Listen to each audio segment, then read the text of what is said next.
What's up, guys? It's your boy J Bobs here on the call for Madden versus Madden Week 4. And here we are beginning the fourth week of the regular season tonight, beginning with the Lions and the Packers. But before we get into picks, of course, I got to recap the last week. So just for starters, before I even do that, actually, I've been noticing within the League of Ordinary Gentlemen that the number of people picking in these games has gone down. It doesn't necessarily mean my viewers have gone down. I've seen quite a few viewers still. I think I see like the same number of viewers for every stream. I just see a lot of just not as many people picking here in the last 2 weeks as I have before. And I had to tag the channel. I had to tag everyone in that channel, say like make your picks and like, it's all fine. Like as long as everybody makes their pick before I come on the air. But like last week I had 6 consistent pickers. This week it looks like it's the same. So I mean honestly I could use some support on this. Like it's something I enjoy doing, but like once I get a real job it'll be hard to fit in and I'll probably need a little bit more motivation to keep it up.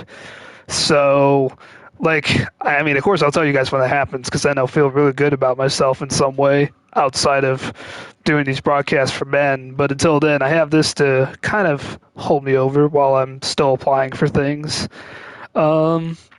Anyway, I mean, I'm glad that I still have. I feel like I have the loyal people on my side here, the people that consistently tune in to either my games or man versus man in general, or both. Like, I'm glad I have those few people on my side. They're all from the league, so thank y'all for joining me and tuning in. Whether you're watching live right now or watching on the archive, I appreciate you. Now, anyways, let's go ahead and get into it. Let's go ahead and start by updating the total for last week. So things were pretty good all across the board here between myself, Madden, and the league. I lead the way with 12 wins. Not to be too arrogant. I mean, you guys been keeping up pace. I mean, I get the 12 wins this week. You guys got 11 the league. Madden even got 11 for itself, and it made some incredible picks that I wouldn't have seen coming. The notable one being the Houston Texans defeating the Jacksonville Jaguars. And I mean, how about C.J. Stroud? That was his like coming out to the NFL kind of game. Like this wasn't like the wake up call like when he had at Baltimore, because Baltimore has a great defense. And then last week he struggled against the Colts team, but a Colts team that managed to hold in Lamar Jackson. And that takes me to another point. Maybe this Colts defense could be of some substance. I don't know. I mean, I haven't watched them too much, so I can't really speak for the eye test here. But based on the two teams, I mean, based on the fact that they were able to travel to Baltimore and beat the Ravens on the road in a game that all of us, Madden included, picked the Ravens to win. That was pretty impressive. Oh, yeah, they had a Gardner Minshew as Anthony Richardson was out. Excuse me. So, Minshew Mania was there on that Sunday. And then, of course, the big upset of the weekend was the Arizona Cardinals pulling off the victory against the Dallas Cowboys. I mean, what more do I have to say? One of the team that like a lot of people thought might be candidates to go 0-17 for the first time that a team could possibly go 0-17. They got a win. They pulled off a victory. And not only did they pull off a victory, they pulled it off against the Dallas Cowboys, who were feeling pretty good about themselves going into this game. So it wasn't like they pulled it off against some shabby opponent. I mean, maybe the Cowboys are overrated. I don't know. That's a thought. I mean, that is a thought. Dak Prescott might not be the best. He's just another, like Green Bay had Brett Favre, who was a consistent Pro Bowler, leading his team deep in the playoffs. And then they had Aaron Rodgers, who did the exact same thing. And now we're thinking maybe Jordan Love could be the same way. I don't know. I still don't think there's enough sample size there. But with the Cowboys, it's like Tony Romo. who was just kind of good for a couple years and was mediocre else. Otherwise, Dak Prescott might just be the same. I mean, he's not seeing his the receivers he's supposed to be throwing it to. I mean, the fact that CeeDee Lamb doesn't have as many targets as he has right now is kind of speaking volumes to what Dak is doing. So there might be some reasons to be worried after that loss out in the Lone Star State. Well, unless you're a Texans fan, you feel pretty good about yourselves right now after beating the division favorite, Jacksonville Jaguars. But we all know the majority of that state is loaded with Cowboys fans, and just like the rest of America. Well, maybe not after Taylor Swift decided to go to a Chiefs game in support of her new boyfriend, Travis Kelce. I don't know. I mean, I know some people might be sick of hearing that, but I just had to mention it because that is going to swing a lot of bandwagon fans to the Chiefs bandwagon. If there weren't already a lot of people on the Chiefs bandwagon from quite a few years ago, since Mahomes kind of went off in 2018, his first year as a starter. So maybe the Chiefs are now America's team, only because of one person. And they pulled off an impressive victory against the Bears. I mean, the Bears might just be utterly horrible. So take that with a little grain of salt, but also like the Chiefs are also going to have a target on their back the rest of the year. I mean, there might be a blank space for some of these teams who are looking to pull off an upset victory over the Chiefs, and I think about just about anybody else left on their schedule is going to try and do that, and that starts with the New York Jets this weekend. But I don't know about the New York Jets after they lost Aaron Rodgers, and they just don't look the same with Zach Wilson. I mean, their defense held up pretty good for most of the game, but against New England, but you can't win if you can't score, and that's pretty much the whole thing that's going on in New York, whether it's the green or the blue right now. So that kind of wraps up what my weekly roundup is. Well, I guess I should mention that Miami scored 70, and they probably could have scored more, but they decided to be sportsmanlike on their last drive, rather than trying to score points and go for the record. They decided to not score and kind of keep the bad blood down a little bit. Not a Taylor Swift reference there. It doesn't involve the Chiefs, so that was a real thing. No pun intended. So yeah, pretty good across the board last week overall for all of us, and that's what I hope for. We are all good at making picks, including Madden. Well, Madden's a robot. It doesn't have failings. It's a simulator. So without further ado, let's go ahead and get into our first game, which is, of course, happening tonight. The Detroit Lions and the Green Bay Packers. So last week, the Packers and the Saints were involved in the 4-4 thing that you got, or 3-3. 6 people picked that game, and I had to flip a coin. This one is close as well, but it's also 6 people picking. Most of these have 6 people picking. So this one, though, has 4 people in favor of the Lions for the league. And for myself, this is an interesting one. The Green Bay Packers are better than they look, but do I want to sway away from my prediction from the beginning of the season? The game's at Lambeau, but it's in September. It's a little bit more temperate up there still. The Lions probably won't have a problem with the weather, and they haven't had any bad offensive performances this year so far, except for at Kansas City. That wasn't great. They only scored 14 against Kansas City. 21 as a team, but they got a pick 6 off of Tony's hands, so don't forget about that. Their last 2 games, though, they've bounced back offensively.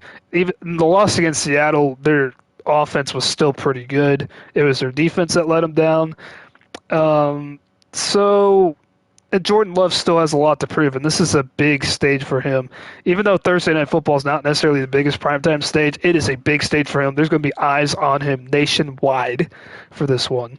And I think the Detroit Lions, having already had that exposure, are a little used to it by now. So I'm going to go with the Detroit Lions. I'm not going to sway away from my preseason prediction here.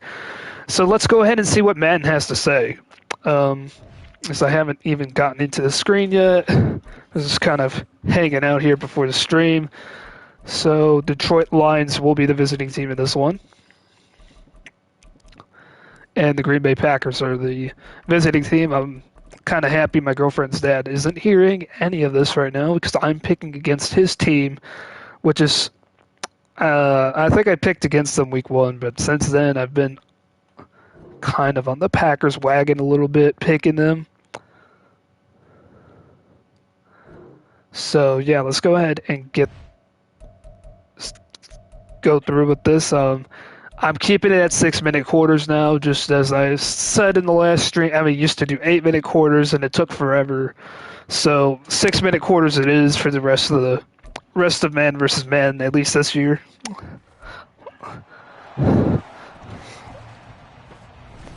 Well, I'm getting situated here, so don't mind me. Because these streams are always a bit longer than traditional league games, so I tend to kick back a little, watch it all happen. I mean, since you guys don't see me on camera, so can I go ahead, go forward?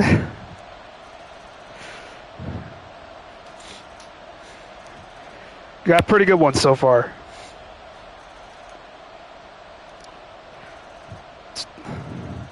All right. Yeah, okay. 2-score game. I'm also going to jump in there.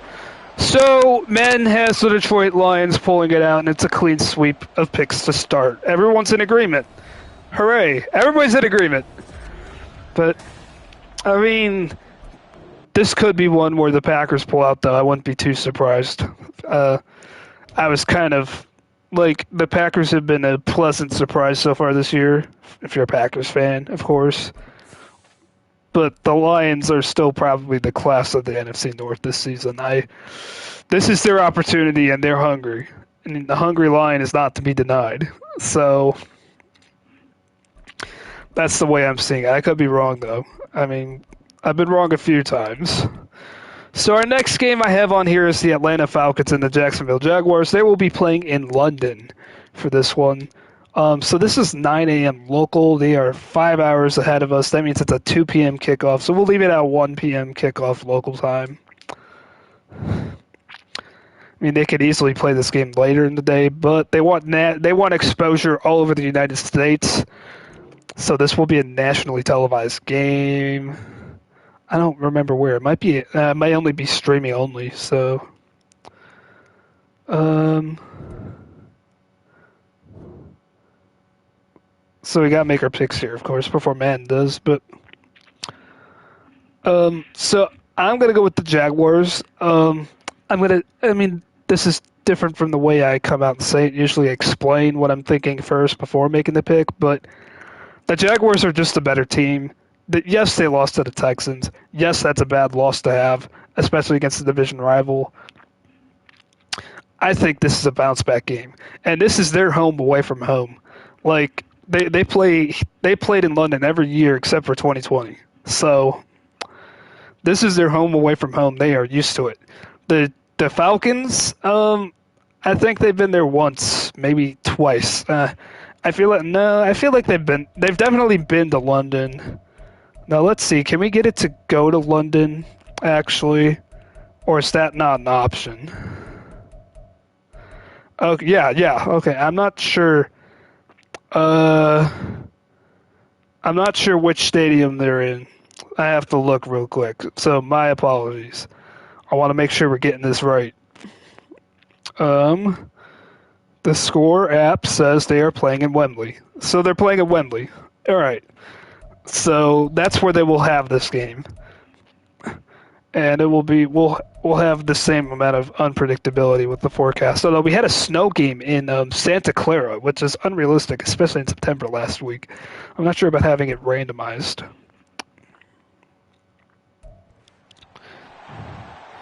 I forgot to say league picks. I picked the Jacksonville Jaguars.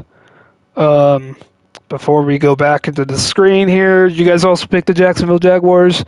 Only 5 people picked this game, which is a little disappointing, if I'm being honest. But I mean, I guess the fewer picks, the more unpredictability with these picks could come up. So like, I might agree with you guys less, which is probably a good thing. It makes it more fun.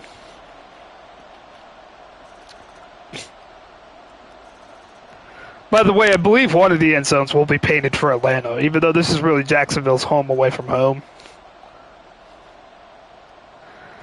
But it looks like we're going to have another clean sweep here of picks. And that we will have. So we're all in agreement so far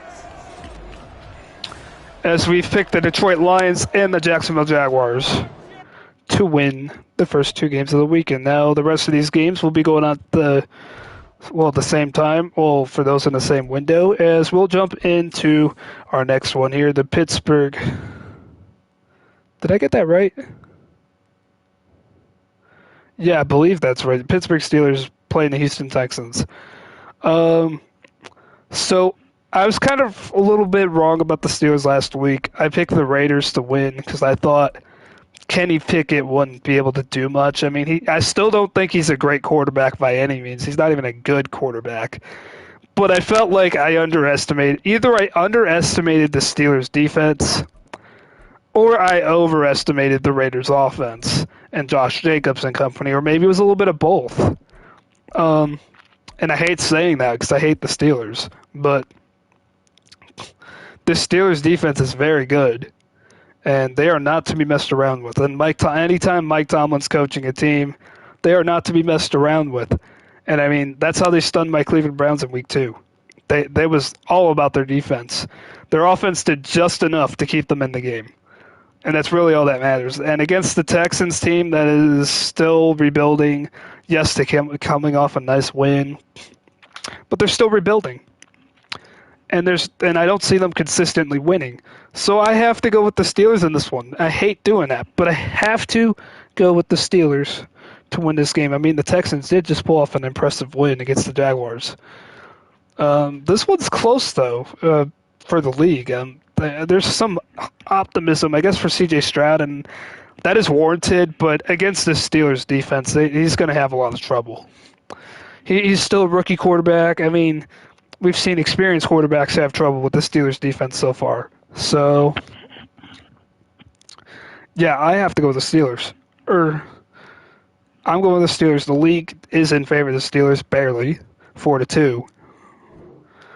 And let's see what Madden has to say. I have a feeling Madden's going to pick the Texans. Madden has been favorable to the Texans so far this year.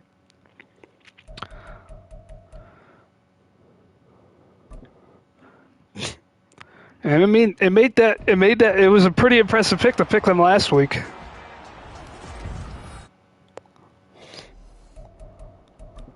So let's go ahead and move forward.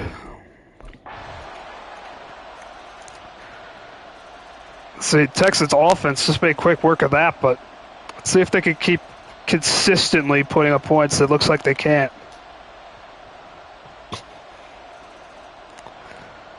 And here we go, fourth quarter. They have the lead. They have a lead here, guys. And now here on the 3rd and 1, they have a chance to wrap it up inside of 2 minutes to go.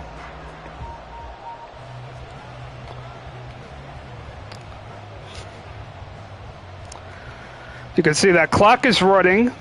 It's a 3rd and 1.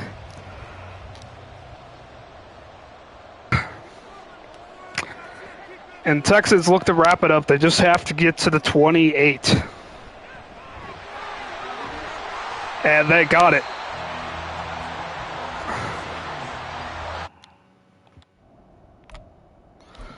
So the Texans will walk out of there with the win. According to the Madden Sim, that is our first disagreement at all today. And am I surprised Madden is picking the Texans? No, Madden has been heavy on Texans this year for some reason. I mean, they picked the Texans but win the last 3 times now, I believe. So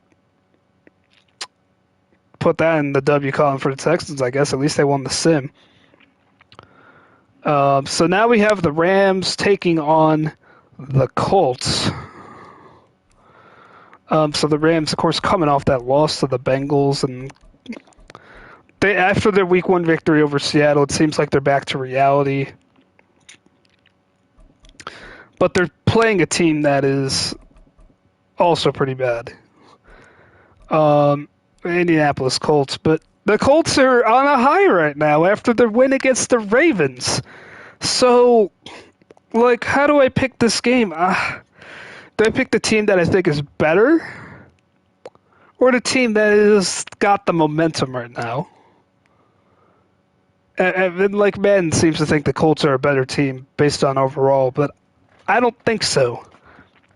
I think the Rams are a better team, but the Colts have better morale right now, I feel like. And coming off those two, yeah, they played a bad Houston Texans team in their division, but like what's complicated is that you could look into what the Texans have done, and they beat the Jacksonville Jaguars a week later. And the Colts went to Baltimore and beat the Ravens. So they might not be as bad as you think, but I mean, I don't know the status of Anthony Richardson. This is not something I've been paying close attention to. I just know he was out last game. I think he's questionable.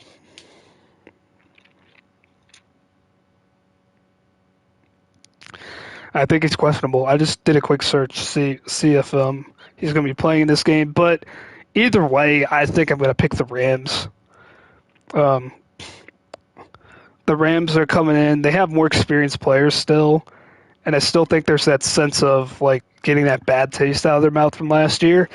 And they just happen to play two teams that were better than them overall. And then the Bengals last week, the Bengals were, I would say they were not to be denied. They didn't play all that great, though. Their defense held up their end of the bargain. Their offense didn't.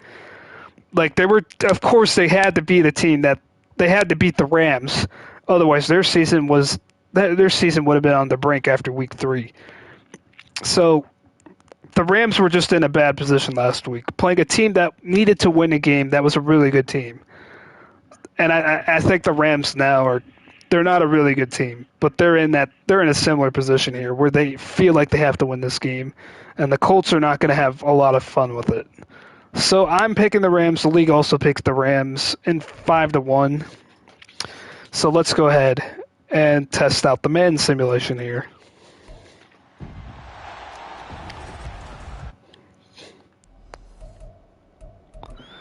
So we'll go ahead and jump forward here.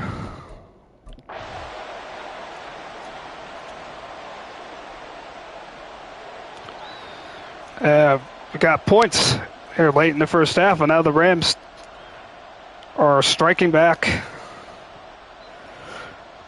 They're trying to make up for that loss, and looks like the game is over here. Colts get it back. Maher missed a long field goal. So we'll go ahead and jump in right here. 45 seconds left. No timeouts. And Madden is under the assumption that Anthony Richardson will play. So Richardson drops back, looks to throw, fires complete. They have to hurry up here.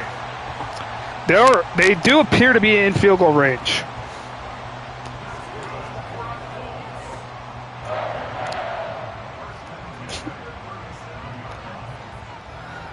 So, yeah, it says they no huddle, but like they take forever to get to the line. And we're now under 20 seconds. Get the crosser. He does hit the crosser, but he's in bounds. A great tackle prevents him from getting out of bounds. And now they have to probably spike the ball, but they're running out of time to do so. And that's it. I really don't like the Madden logic that it takes that long to get lined up, but yeah, that's the Madden simulator for you. It's not perfect.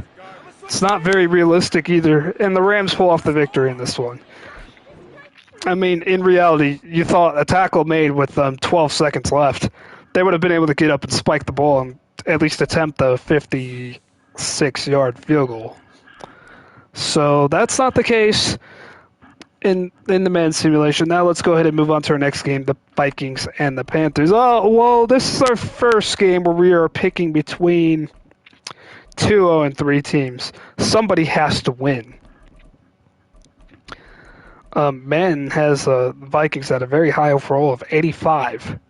And that's not something I personally agree with. I mean, Justin Jefferson is one man. He's one man. The Vikings aren't that good. But to beat the Carolina Panthers, I think they're good enough to do that. So I'm going to go with the Minnesota Vikings. And everybody else seems to be favoring the Vikings as well. The league was pretty high on the Vikings last week, despite the fact they were playing a Chargers team who I felt like had their backs against the walls. So, Vikings on this one. Let's see what the simulation has to say. So far, the league and I have been in total agreement. So,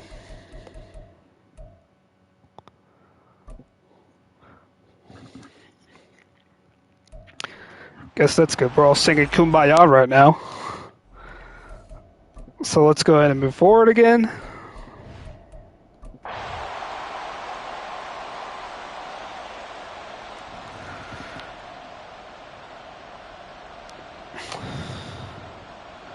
So surprised that I was like the Panthers should be able to do stuff against this Vikings defense at least.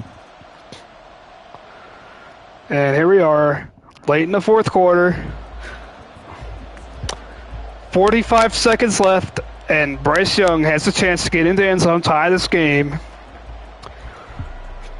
or perhaps even win it. Try to give his team a chance to get their first win of the season right here.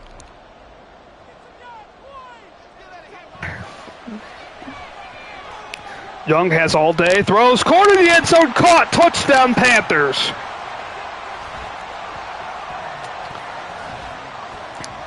Hayden Hurst finds the end zone. And they're an extra point away from tying things up here. There's 40 seconds left. The Vikings still have plenty of time to strike back and win this game quickly. And you all know they're going to be looking for Justin Jefferson.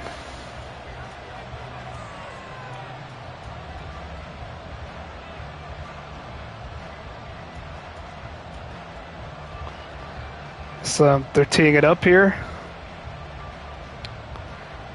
I wish I could skip these animations, but I can't. Like, these cutscenes are kind of dumb. Like, they take forever. They're not really useful for simulation right now. It's just prolonging it as this kickoff is kneeled down at the back of the end zone.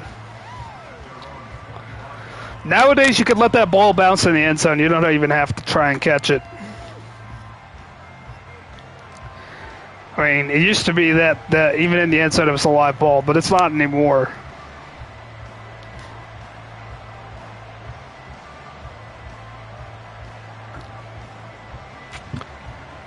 So the Vikings have it at their own 25. They're probably about 35 yards away from a reasonable field goal attempt here. Here's a deep throw to the left. Oh, look who has it. It's Jefferson. He's gone. Touchdown, Vikings. Forget about that field goal. 75 yards.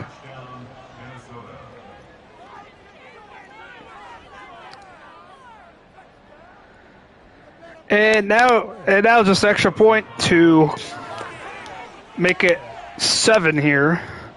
That took 9 seconds. No need to worry about those timeouts. No need to worry about a kick. No need to worry about a bad snap or hold on those. Just give it to 19. And now the Panthers will have to answer with 31 seconds, needing a touchdown again. Can the young quarterback do it?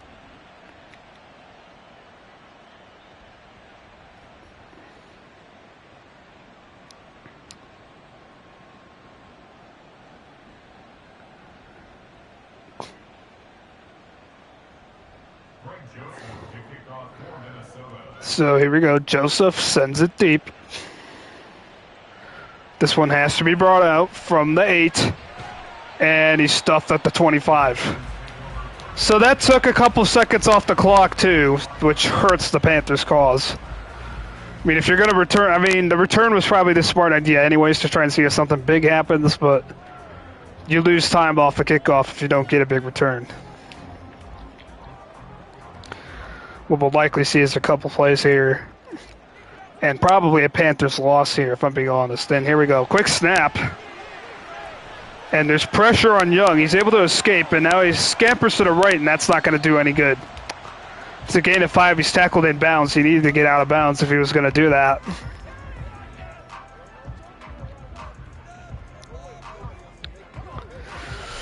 And now with 20 seconds, it took them 9 seconds to get 5 yards. That's not, if you know your math well enough, that's not even going to get them anywhere close to where they need to be.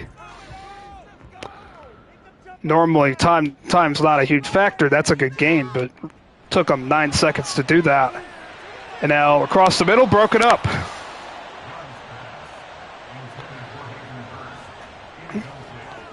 I'll tell you what, the best chance the Panthers have right now, probably get about 10, 15 yards on this play, call timeout, and then start just taking your shots to the end zone.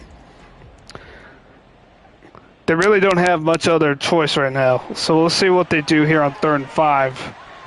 First things first. They're going to take a deep shot now. It's out of bounds. That was awkward. He was running one way, then he stopped and threw the other way.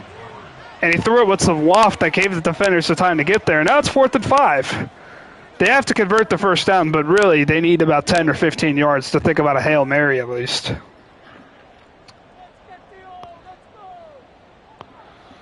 So here we go. Vikings send the blitz, and that pass complete across the middle.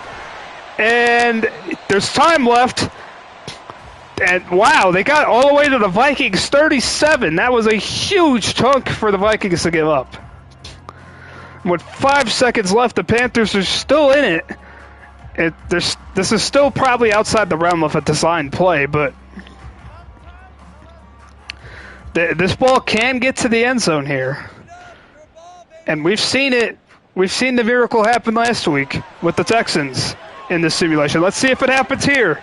To the back of the end zone. And it falls incomplete. I can't see the ball, but they said it's incomplete. So the Vikings hold on.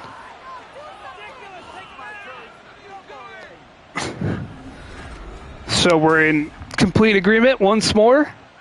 The only deviation so far was Madden picking the Texans again. Otherwise, we're all across the board in agreement. So let's go ahead and jump into our next one, the Buccaneers and the Saints. Well, the Buccaneers so far have kind of defied the odds this year. And really, I know Derek Carr got hurt against the Packers last week.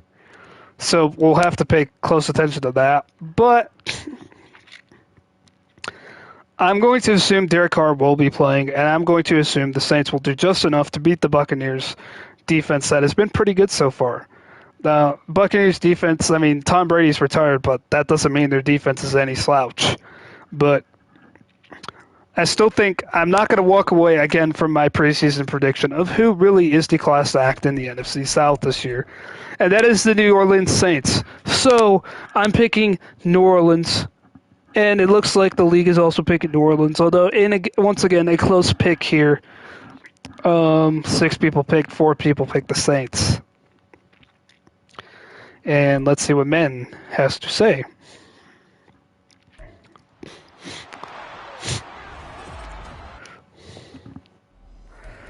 So go ahead and sim forward.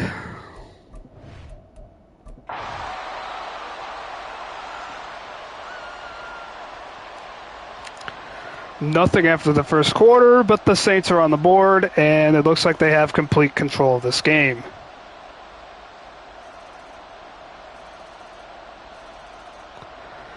And yeah, they kind of have this game by its throat.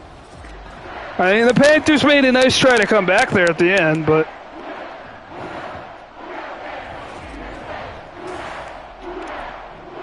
the Saints pull off the victory, 31-21. So now we got a high-flying Miami Dolphins team taking on the Buffalo Bills, who have kind of controlled their division for the last few seasons now. This is an interesting one. who's going to have the advantage? The Dolphins offense or the Bills defense? And this is a temperate September game. This isn't like what happened last year when they played. Well, they played in the postseason again in Buffalo. But so last year, the two games that they played in couldn't be polar opposites as far as weather goes. It was a nice steamy 90-plus degree day in Miami with humidity probably pushing that close to triple digits in September last year. But when the game was played in Buffalo in December, it was bitter cold, and they were predicting a winter storm, which didn't show up until the second half, but it made it all more exciting. And both games were close. Miami pulled off the win in the hot weather, and the Bills pulled off the win in the cold weather. But this one will be a nice temperate game. It's in Buffalo in September. So it's not going to be 100 degrees, but it's also not going to be below freezing and snow. So there could be rain, maybe. I don't know what the weather is going to be like in Buffalo this weekend. But weather should not be a factor for the first time in quite a while in this series. So now for the pick, I mean, the Bills' defense has bounced back this year so far. They have looked pretty good. The Dolphins' offense has also looked like themselves, but home field advantage favors Buffalo in this one. And their defense has been good. Their offense has been good. The Dolphins' defense still has some questions to be asked. Yeah, they scored 70. Their defense, I mean, the way their offense was playing, the defense should have done better against Russell Wilson and the Broncos. They gave up 20. 20 usually isn't that bad for a modern-day NFL game. But, I mean, come on. Your offense did literally everything. And, like, they also gave up a ton of points to the Chargers, who have kind of struggled this year so far. So, for that reason, I'm picking Buffalo. And, yes, the Bills' offense struggled week one against the Jets, but they've shown no signs of, like, being a horrible offense this year, besides that one little blip week one. They've gotten it together in resounding fashion the last 2 weeks. So, I have to favor the Bills. I think the league is disagreeing with me on this one. Yeah, the league is disagreeing. 4 people have picked Miami, so Miami is the league's pick in this one. And, I mean, after what the Dolphins did, I mean, I'm sure that's the reason why. But this is a much, much, much more difficult opponent.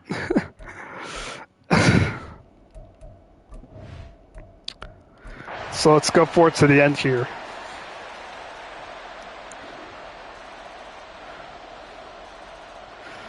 The man seems to be favoring the Bills so far. And now they have a 3-score lead here in the second half. And this is Madden's blowout of the week, it appears. Well, they gave the Dolphins a garbage time touchdown to make it look a little more reasonable. But Madden is with me and not the league on this one. Picking the Buffalo Bills to win. And handing Miami their first loss of the season.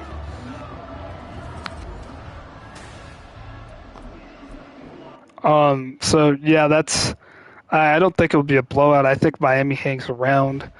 This series has been close. Well, it was close all 3 times last year, so including their postseason game where Tua didn't play. But the Bills were also without a lot of their defensive players, including Damar Hamlin. So I'm picking the Bills because they're back to full strength. But we'll see what happens. That game should be close. That will be one to watch this week. Did I forget to put a game on here, or is it just me?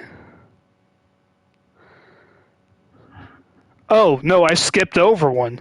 Yeah, okay. So, because like here on my thing, I thought I forgot to make a pick for you guys, or have a pick'em set up for you guys, but no, it turns out I just skipped over. I skipped over the Commanders and the Eagles. It's not one that I'm too interested in anyways. Let me just go ahead and say the Eagles are going to win. They're just a better team. They're at home. They'll have the home field advantage on their side. And the league is also with me. No need to waste time beating around the bush with this one. Like, my aim. I've been beating around the bush a lot. More than I feel like I need to. And for like the interesting games, I'm going to analyze it a little more, but not for this one. This one should be an Eagles blowout, in fact. Well, we still got to go forward with the Madden sim because Madden has made some weird picks, and some of which have gone their way. But it looks well, they're keeping it close here. They're allowing the Commanders to hang around, and they might tie it here. No, they don't get in, and the Eagles hold on. I mean, the Commanders had a chance there at the end. I mean, to tie it, I mean, it was outside of 2 minutes, so I didn't jump in. But had they tied it, I would have jumped in. So now we'll jump into our next one, and we'll get back on track here. Okay, so we got the Bengals and Titans as our next game. So the Bengals have been disappointing so far this year, and yes, they beat the into the W column.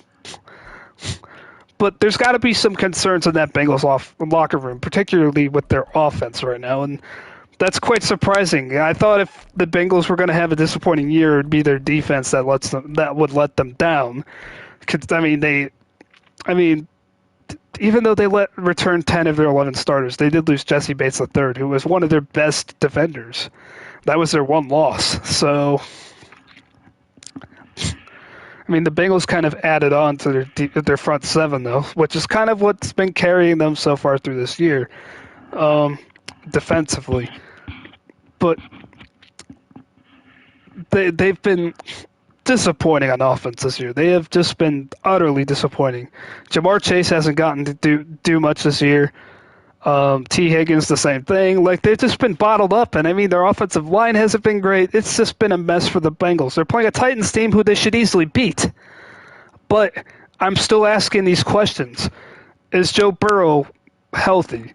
Is Jamar Chase out in his head still? Is this offensive line going to be able to protect their quarterback who's already hurt? There's a lot of questions to be asked here. And I mean, they got it together in the second half against the Rams. They did just enough to beat the Rams. And now here I am sitting here thinking, are the Titans a better team, or are they just not? Or is this Titans team going to get steamrolled by a much better Bengals team? Because let's be fair, the Bengals are a much better team, but they haven't been acting like it. They haven't been playing like it. But I mean, they did get in the W column, and sometimes that's all it takes to get a spark going. And I'm not going to say that's the reason. The reason I'm picking the Bengals is because they are a better team. And I think they'll come to the realization that they are a better team and that they need to start playing like it. Otherwise, right now, the Browns, Steelers, and Ravens are all tied for first place at 2-1, and they're there alone at 1-2. So they need to start winning, and they need to win the games that they should be winning. And I mean, they did that last week. They got to do the same this week. Bengals, backs against the wall still. And I mean, sorry, Titans fans, your team just isn't the same as it was in the past. The league is also in favor of the Bengals in this one. So let's see what happens here. I don't see the Titans pulling it off, but I mean, if the Bengals offense continues to struggle as it has been, that will just give the Titans a chance in this one.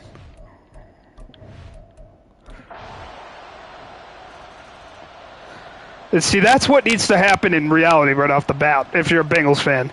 A quick touchdown to start. Now, I'm not sure if this is realistic that the Titans offense is moving it on the Bengals defense like this, because the Bengals defense has been consistent this year. And the Titans are able to escape, according to the Madden sim, with the victory. How many times has Madden picked the Titans this year so far? I don't know. I have to go back. I know Madden barely picked the Browns to win last week. Madden, picked the Titans in week 2 against the Chargers, and that was a good pick on their part, of course. And then week 1, it's been generally favoring the Titans so far. I mean, besides last week when they picked the Browns to beat the Titans. So Titans are victorious in the simulation, and Madden has picked them 3 times this year now. What a bold move. Um, every single time being against teams that they were not favored to beat, which, to be fair, they haven't been favored to beat anyone so far this year. So moving down the line, Broncos and Bears, and this was the other 0-3 versus 0-3 matchup. Oh my goodness, everybody's laughing here. Everybody's laughing at these two teams right now. Justin Fields looks like just looks like an utter mess out there if you're a Bears fan, and I was personally hoping a lot better for him. I'm an Ohio State alum. I'm a Buckeye for life. I root for these guys within reason, of course. Like J.K. Dobbins. I mean, well, poor guy tore his Achilles, but like if he was healthy, I wouldn't be rooting for him playing for the Ravens. So like within reason that's what I mean. But and then like on the other side of the coin, like the Broncos just gave up 70. They gave up 70. I was driving home from Kentucky, and then I saw the score of that game, and I couldn't believe my eyes. So, I mean, who's really worse here, the Bears or the Broncos? I think a lot of people think the Bears are worse. The Broncos are really bad. The Broncos have not proven. I mean, I guess against the Raiders, they somehow stymied their offense a little bit. And like this Bears team might just be worse than the Raiders offensively. But I mean, this game's in Chicago.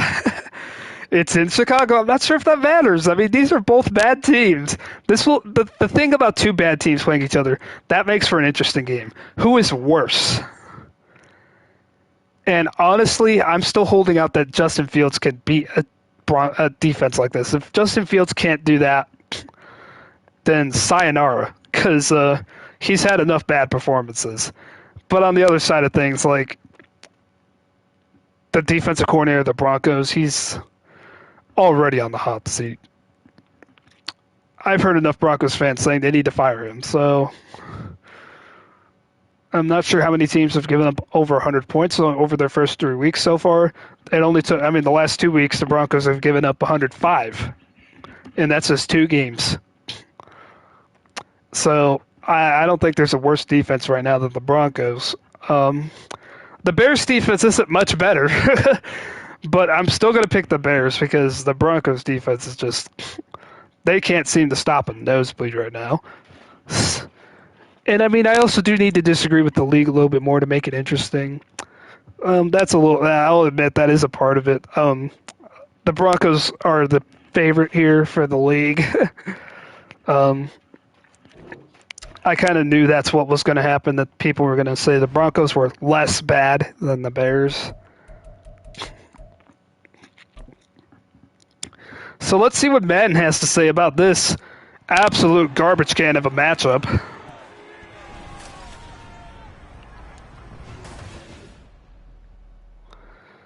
Just scrolling out some notifications here.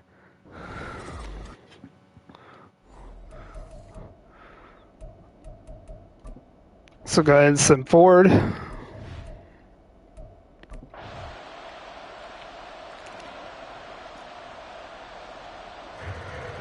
Let's see, like nobody has scored until now. But it looks like Madden is siding with the league on this one. In fact, now it's a 3-score game, and they have the ball, and it's a 3-score victory for Denver here in this simulation.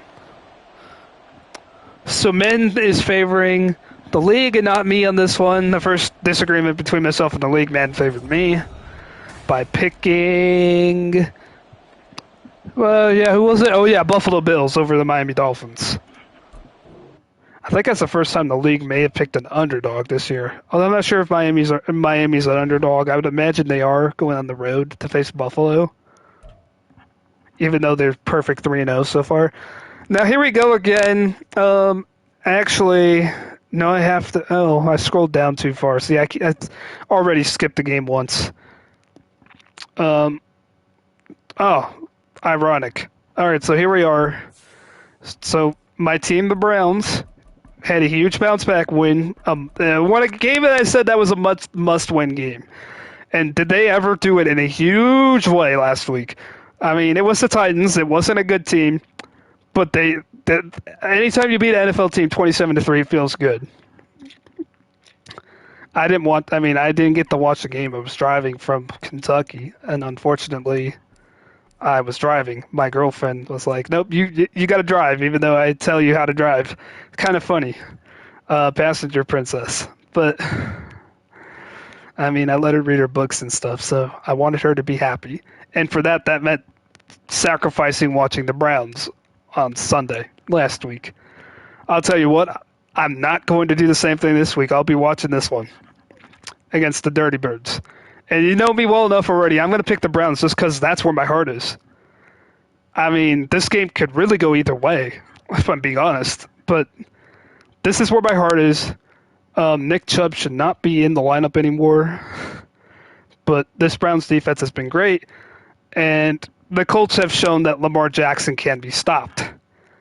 Or at least be contained enough so the offense can do the rest. And the Colts offense, I mean, the Browns offense hasn't been the best, but I mean, I'd say we are better than the Colts offensively. So, yeah, I'm picking the Browns. The league, just like last week with the Saints and Packers, is indecisive in this one. And this is not the only game this week that the league is indecisive for. Well, we'll get to the other one later. But let me see if I can find that coin. We're going to do this the same way we picked last week, a coin flip to decide who the league is picking. So heads, again, will be the home team, the Browns, and tails will be the visiting team. So this will be who the coin decides for the league this week. There's a flip. And, well, it didn't land on the ground. It landed on towels. So hold on a minute. Let's make this a real coin flip. That didn't... Guys, I'm struggling with the coin flip. All right.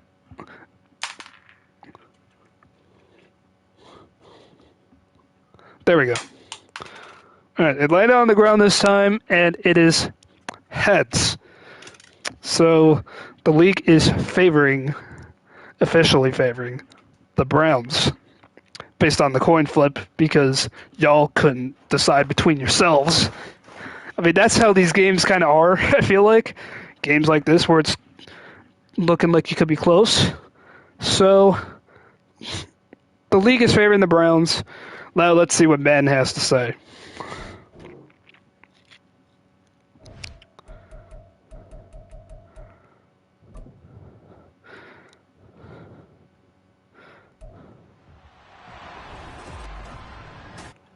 And go forward here. I mean, I'm like genuinely interested to see what Madden thinks of these two teams right now.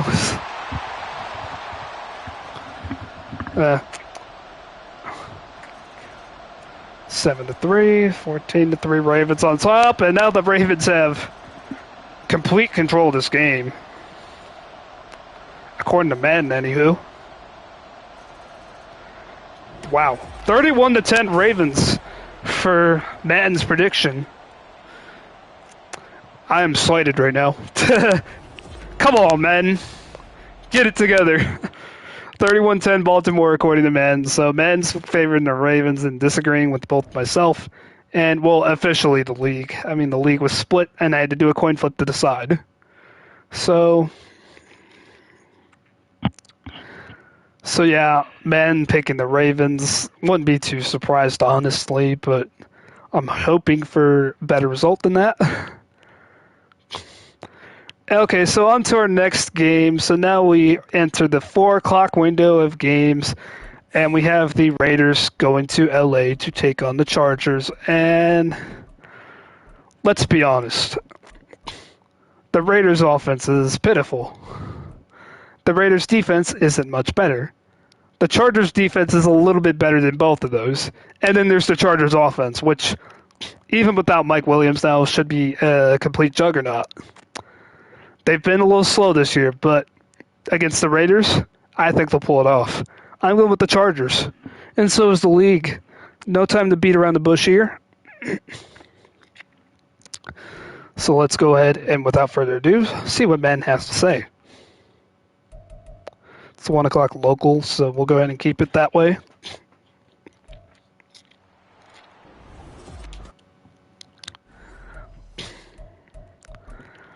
And quite frankly, the Raiders are just not in a place to win a lot of games right now.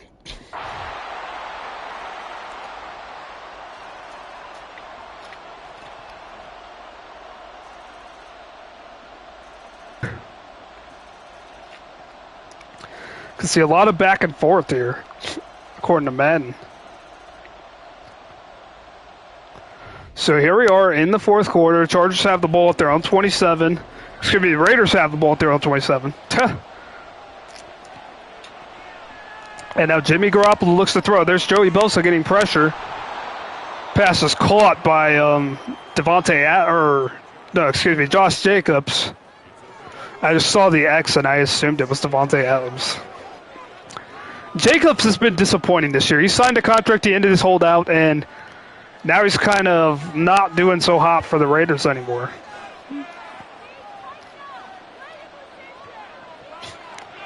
Now in the 2nd and 4, Bosa can't get there. Good protection. It's caught! There he is, Devontae Adams. He's gone!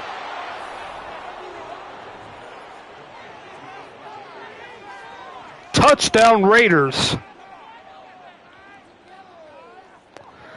53 seconds left in this Raiders offense. Boy, if this actually happens, we have to ask a lot of questions about this Chargers defense. Giving up 30-plus to Miami is one thing. Giving up 30-plus to Las Vegas is a whole other story. And I mean, I kind of imagine Patrick Mahomes is licking his chops right now with how bad the rest of these defenses are within this division. And now he's got Taylor Swift on his side. Well, Travis Kelce's side, but Travis Kelce's on his side. So technically she's on his side too, if that made any sense. So this has got to be rough for the rest of the AFC West right now with all as bad as these defenses are, apparently. Just according to Madden, this kickoff is brought out, but that was a waste of time as he only got to the 24. I mean, you take the chance and hope you get a big return, but if you don't, then you lose time.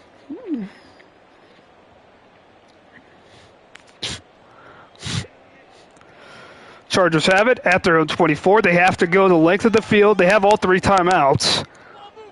But Madden seems to not be smart in these kind of time management situations, as that is broken up.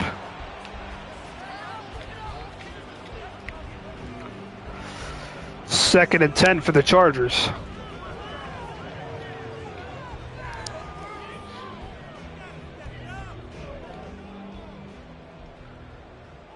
There we go, Herbert. Shotgun look here. And he looks to throw. Right side, complete out of bounds. It's better than nothing since he got out of bounds. It's 3rd and 7.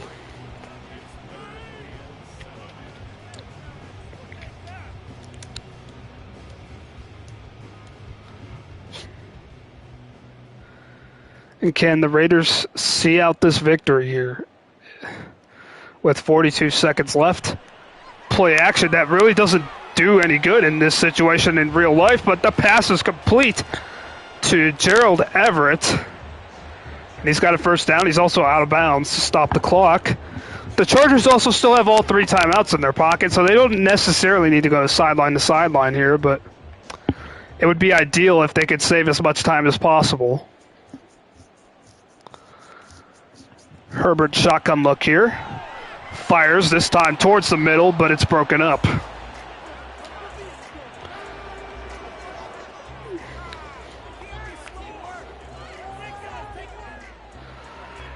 That play took 3 seconds off the clock. Now 2nd and 10 coming up for the Chargers.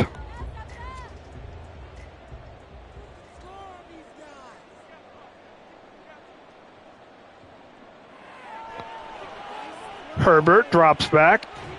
Tries to escape. He's sacked. Lost yards and is inbounds.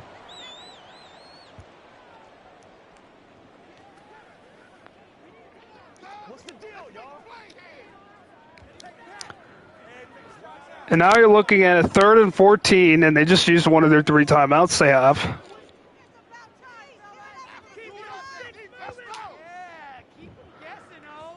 They need 14 yards on this play, and they need a lot more to get to the end zone. And he's going to chuck it downfield, wide open! He was wide open, touchdown Chargers! Joshua Palmer is going to be taking on a huge role in the absence of Mike Williams. And how did the Raiders defense let that happen? Seems like a classic Raiders way to potentially blow this one, as now the game is tied.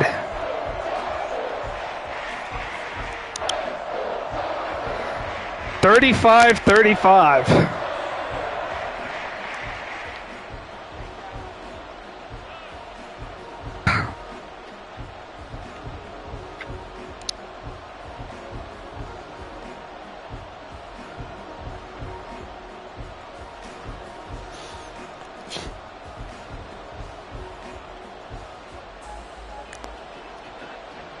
We go. The kick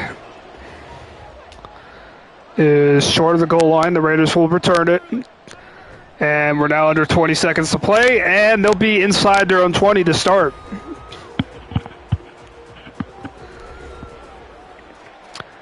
And this is probably kneel down territory, do nothing else if you're Raiders.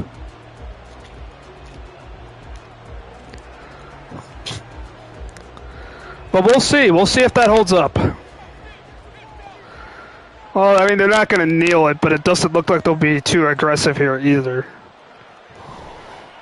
I'll give it to Jacobs, who runs up the middle. He has a huge hole, but the Chargers were going to let him have that all day. And it doesn't look like the Raiders will try to get into Daniel Carlson's range.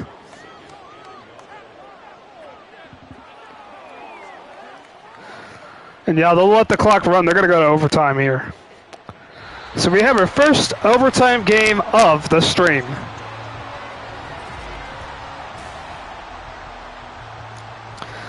We'll see what happens. The Chargers win the toss, and we'll elect to receive.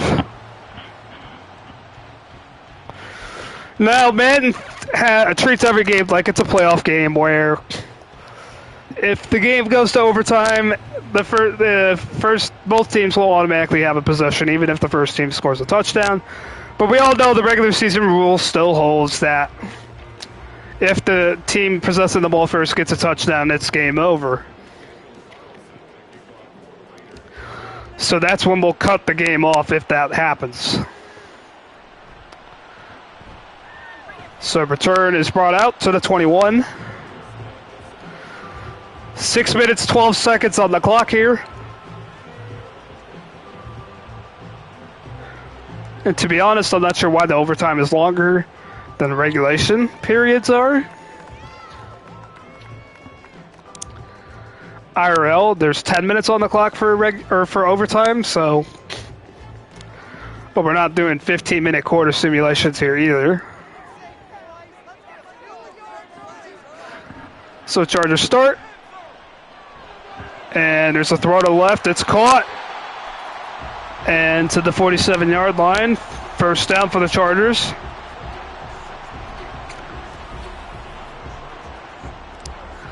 Herbert's very good at finding his open receivers, and he does that just right there again.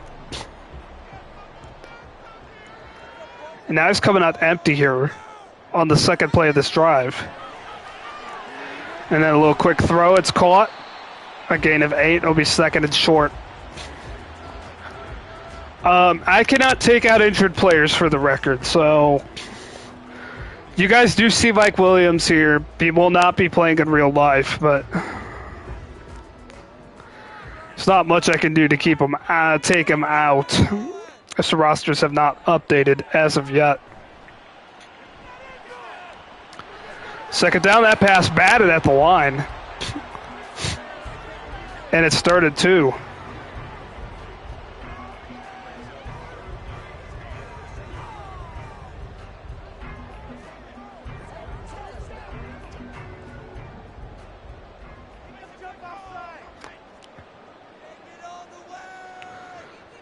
Herbert shotgun. Fires quickly across the middle. It's caught for a first down by Keenan Allen. Have not thought about giving the ball to Austin Eckler on the ground so far on this drive. It's been all throws.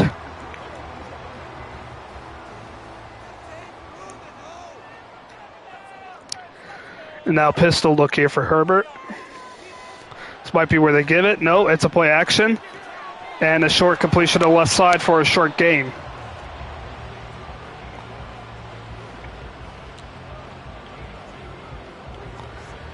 That'll be 2nd and 8.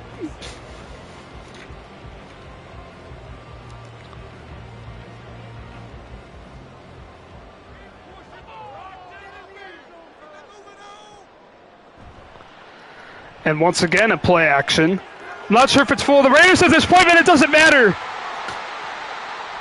The person who's not going to be playing has got him to the 1. And again, I can't take him out. So the Chargers have it 1st and goal at the 1. They're 1 yard away from victory, and now they're not messing around here. Goal line sets on both sides. And Eckler is going to get it. Not in. So the Raiders were able to make the tackle before he broke the plane. Now 2nd and goal at the 1. Again, they're coming out heavy.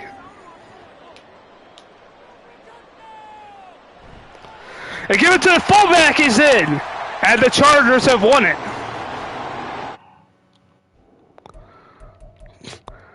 So 41-35, that was a thriller.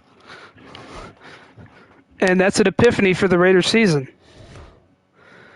So we got a few more games here, 2 more late window games here, and we got the New England Patriots taking on the Dallas Cowboys in our next one. And once again, this is the other game the league could not decide in unless someone else jumped in and made a pick before, since I've last looked.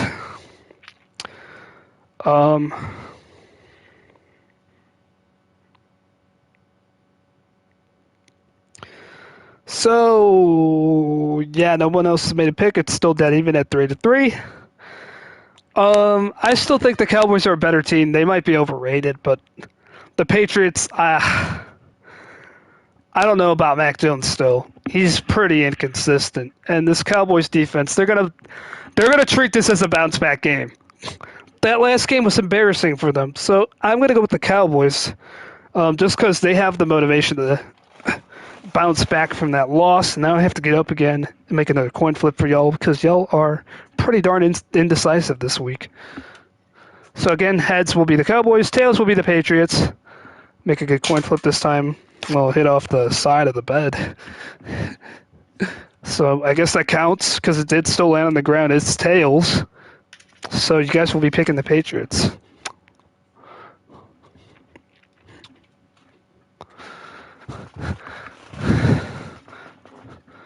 So that pick is in for y'all. We are technically in disagreement here for the 3rd time in this edition of Man vs. Men. So this is a true 4 o'clock kickoff here. Well, 3 o'clock kickoff local, but you know what I mean.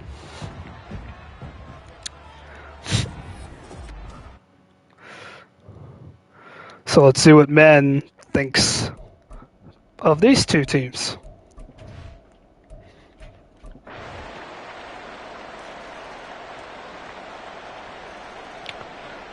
And of course, this is the game that'll get the most coverage outside of the primetime games because it is the Cowboys. But yeah, Cowboys are taking it to the Patriots according to Madden. Yeah, Patriots made an effort there at the end, but still not even close. Still lost by 2 scores. And that'll do it for that one. And the last of our late afternoon windows is between the Arizona Cardinals and the San Francisco 49ers. And do I need to say more? I mean, the Cardinals put off a nice victory last week, but this 49ers team is the best team in the NFL. And the Cardinals are just not going to be able to touch them in this one. 49ers all the way. And let's see what the league has to say. I can imagine a couple people actually picking the Cardinals. No, clean sweep here. 49ers 6-0 according to the league. And make it 7-0 if you count myself. So maybe that's what I did last week when I picked the weather. Accidentally put light snow.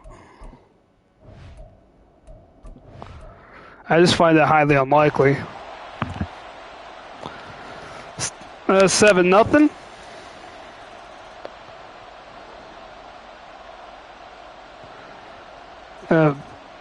Purdy and the Niners offense have been stymied so far until now. But man thinks it will be kind of close here. A lot of excitement there at the end, but the 49ers always had control of it, so I didn't really jump in.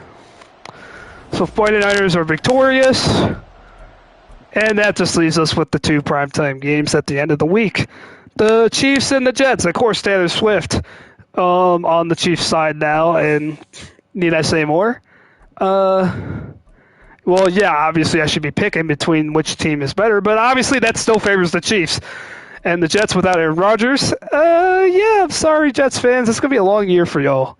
Y'all have looked like nothing without him, so Chiefs all the way. Chiefs across the board. Well, across the board with the league, that's what I meant.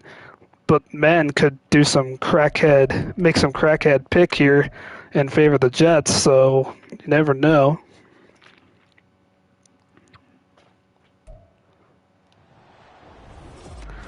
And there's the Meadowlands. We'll have the Meadowlands in our last game too, because that's the Monday night game, which is also in that same stadium, with the New York Giants hosting.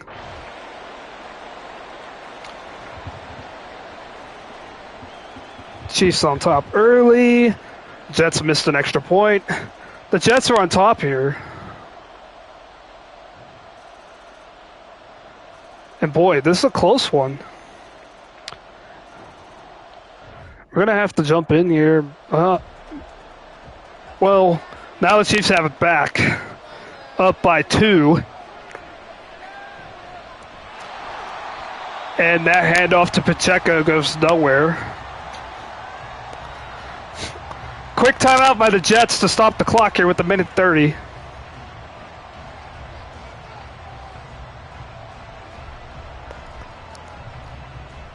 So they have a 2nd and 9 now.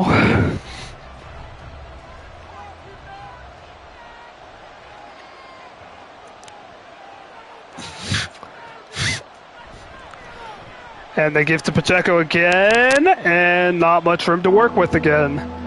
This Jets defense is going to have a chance to get him off the field, and they only need a field goal if they get this ball back, but they have to get the stop here. And I wouldn't be surprised if Mahomes puts it in his own hands on this play.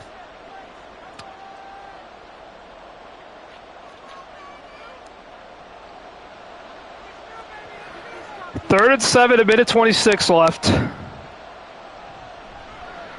And they do a play action. That might be where it works, but couldn't throw it to Travis Kelce. Well, actually, I misread that. The Chiefs are at the Jets 24, so they'll kick a field goal here. And they'll make it so a field goal does the Jets no good. And from 41, the kick is good. The side view, you can't really tell easily. The kick is good, but that was a perfect kick from Harrison Butker. So you can forget about the field goal attempt for the Jets, anywho.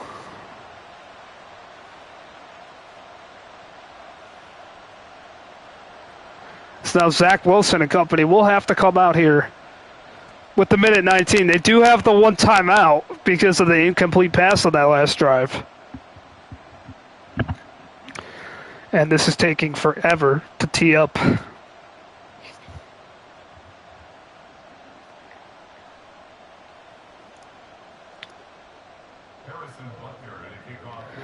Hey, here we go. Harrison Butker sends it deep. And just past the goal line, the Jets bring it out, and that didn't work. Stuffed at the 18. Still got one more game after this before we call it a night here.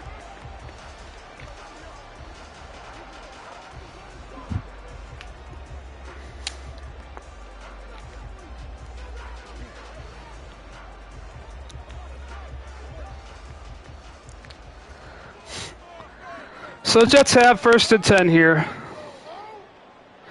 Inside their own 20. They have to drive the length of the field. Wilson looks, fires, nearly picked off.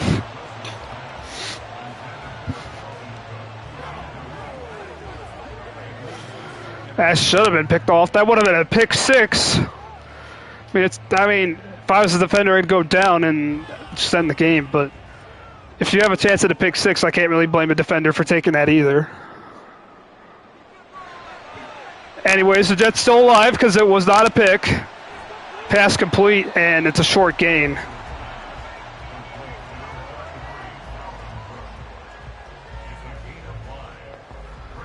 Third and 5 for the Jets.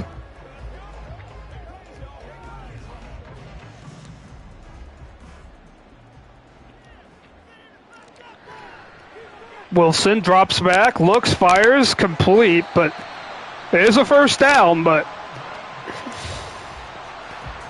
they're going to need a lot more than that, especially since they're used to the middle of the field here.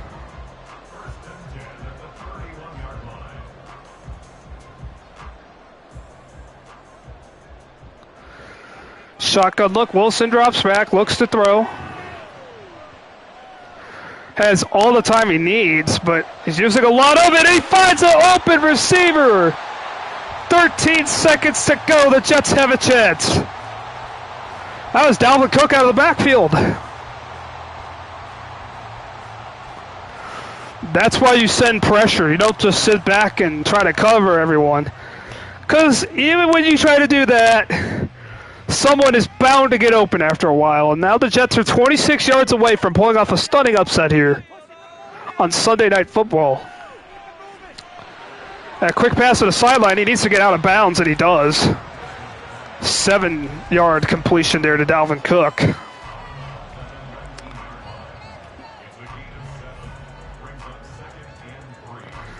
So 2nd and 3. Clock stopped at 9 seconds.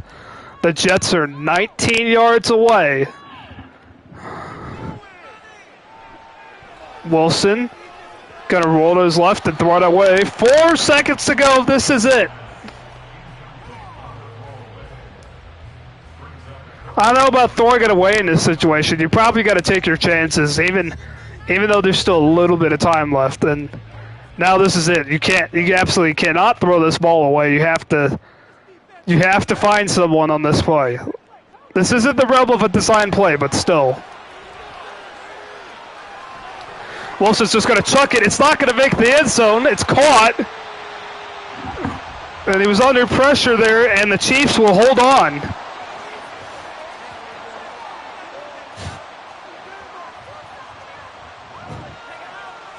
So a clean sweep across the board, although I thought that was a lot closer than I thought it should have been.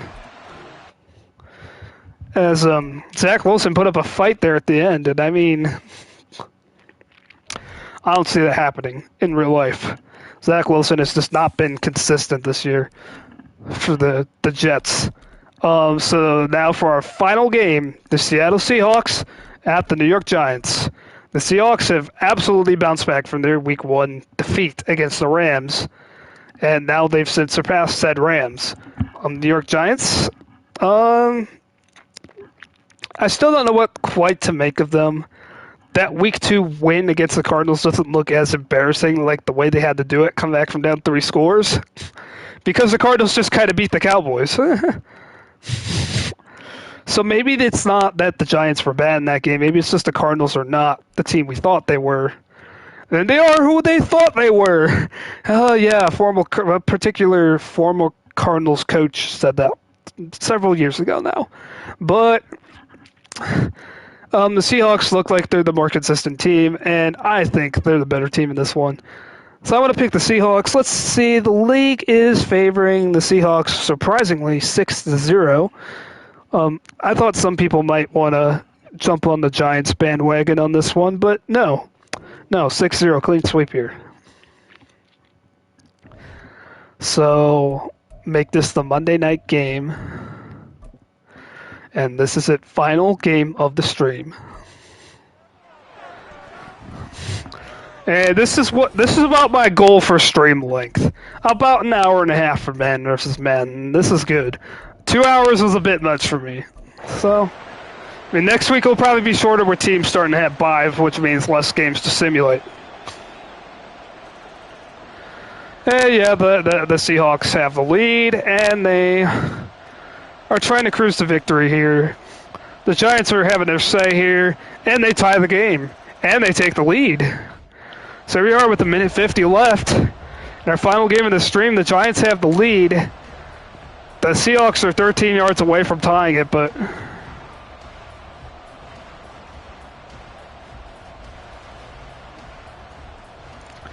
they need a miracle here. They had it off to Kenneth Walker. I mean, time is not really a factor, so that doesn't matter a whole lot. And it's 2nd and 5.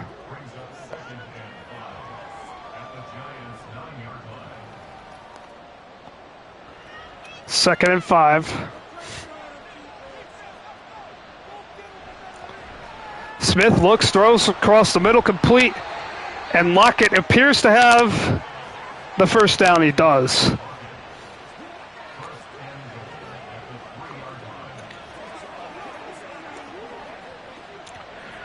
First and goal at the 3.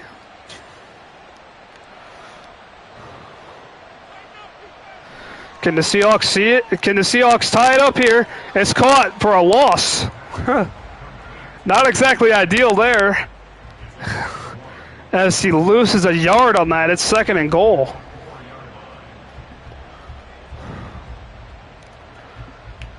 .38 seconds to play. And now pistol look here. Will they give it to Walker again? No, they look to throw straight away, and it's caught for the touchdown. I'm not sure what the Giants defender was doing there. He should have picked it. Instead, Noah Fant gets into the end zone, and now they're an extra point away from tying it.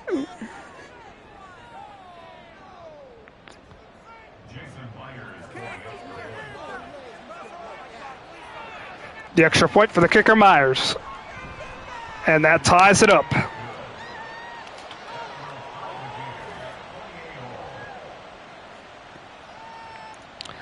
(28-28). 34 seconds to go in our final game of the stream.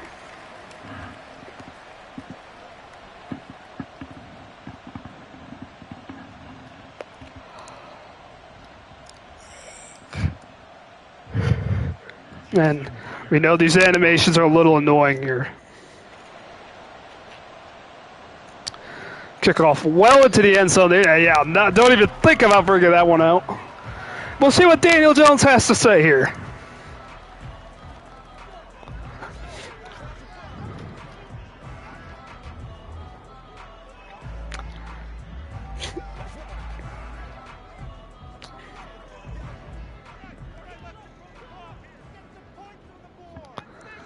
Shotgun look here, no surprise. He needs to get the field goal range and quick.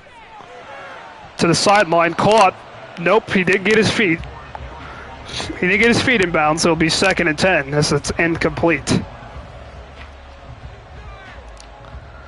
30 seconds to go here for the Giants.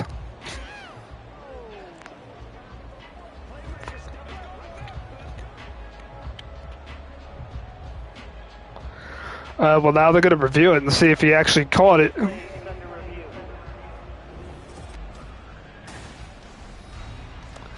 That looks like a good catch to me.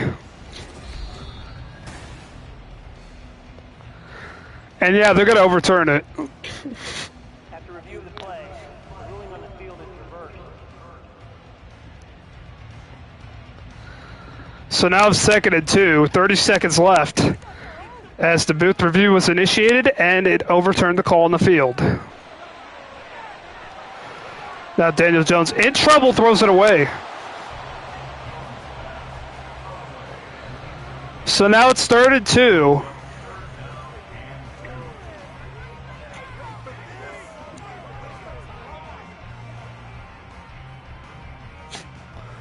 And what will the Giants do?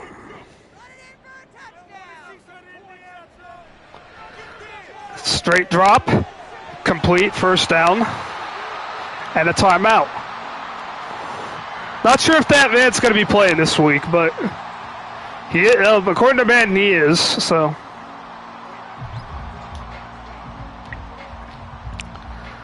20 seconds to go. The Giants are close enough to get in the field goal range here. They need about 20 more yards.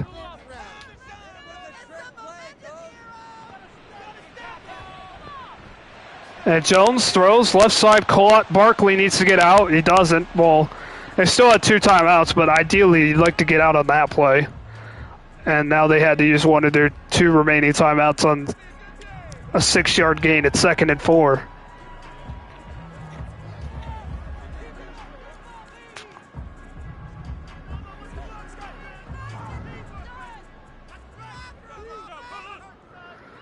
Second and 4, Jones in the shotgun, fakes the handoff, and is under pressure. Immediately, it doesn't matter, he finds the receiver complete. And now they're well within field goal range. They used their final timeout with 5 seconds to go. And Graham Cano can win it here for the Giants.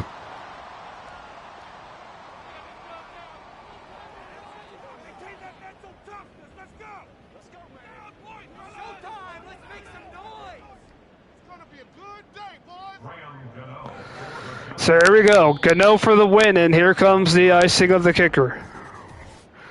We'll retry it again. No weird animation this time. I'm happy. I don't like those cutscenes. Gano for the win. He's got it. There's 3 seconds left. They'll have to kick off, but bargain miracle. That is the winner. Man, once again, deviating from all of us.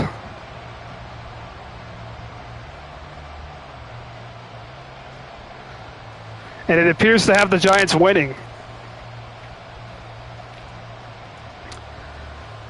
2 seconds to go here.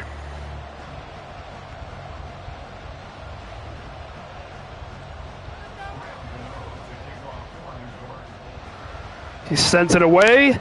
The Seahawks have to return it, so this is it right here on the kickoff. And he goes nowhere. He doesn't even try. Realistically, we would have seen some laterals there, but that's it. Giants win in the final game of the stream. So we have some interesting picks this week from Madden, of course. That last one being just as interesting as any pick they made this week. I'm